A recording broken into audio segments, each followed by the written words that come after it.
Однажды я прочитал книгу Станислава Курилова «Один в океане». История про то, как советский океанолог прыгнул с судна в открытый океан и пробыл там 3 суток. И там была упомянута интересная фраза, которая характеризует мышление таких любителей приключений.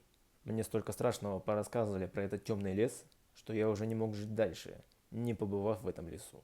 А вы бы пошли в темный лес сами? Или ограничились бы просмотром видео на диване?